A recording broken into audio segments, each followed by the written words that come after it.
Good morning, my friends.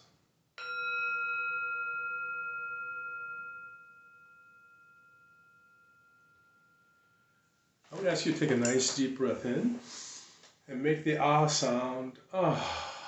Let the breathing come back to normal. Eyes open. So first off, I would just like to do a recitation. So let's see if I can work this out. I no longer try to change outer things. They are simply a reflection. I change my inner perception and the outer reveals the beauty so long obscured by my own attitude. I concentrate on my inner vision and find my outer view transformed. I find myself attuned to the grandeur of life and in unison with the perfect order of the universe. So this little piece comes from, I got it from Ralph Bloom's book, the Book of Runes, and which has been a great resource. I use it with my clients, and I probably use it for 35 years. Um, but I believe it originally came from the Daily Word.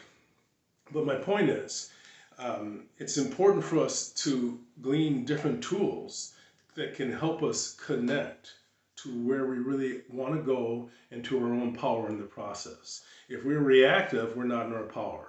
We have to have the ability to control our attention in order to be in power. When you have the ability to focus on subtlety in the midst of intensity, this is called self-mastery. So these elements, prayers, in Tibetan Buddhism, they call them mantrams. So a mantram is a section, it's a prayer that you would memorize. And so the process of this memorization helps to take ourselves out of the negative thought loop that we're caught in and that part of us wants to be there with. So I'm pointing to this relationship, and I chose this piece. I have many of them memorized. I chose this piece to express because to me it expresses the heart of alchemy. As above, so below. And as below, so above. We don't recognize how powerful our perception of reality is. When you talk to people, one of the things that I find interesting is that their opinion is more important to them than anything. They would rather see the world be destroyed and be right than to be wrong and have some sort of peaceful event come about. I would like to suggest, though, that if we want to see the world change, we have to be willing to change. We have to be willing to change.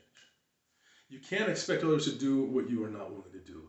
If you are not willing to change, you cannot expect the world to change. If you want the world to become less hateful, we have to become less judgmental. So I'm asking you in this day to be aware of passages that really have meaning to you and consider beginning the process of memorization. Not only will it help you in getting you out of that negative thought loop, but it will give you something to access to create a firewall for your consciousness. In the course of this 40 days, week by week, consider charting what you do that is working towards where you are working to get to. Start today and have a goal and build gradually. And if we do that gradually, we can make a difference. One of the advantages in my world of having been so messed up, and is that it's given me a lot of opportunity to improve. I feel like if I can improve long-standing issues, that the world can work itself out too, and I will make a difference in the process. I'm going to ring the bell. Listen carefully.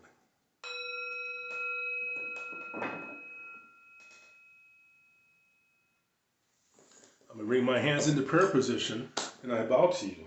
And I say, I no longer try to change outer things. They are simply a reflection. Namaste. If we change our relationship to our emotions, the world will be a piece of cake. Have a wonderful day today.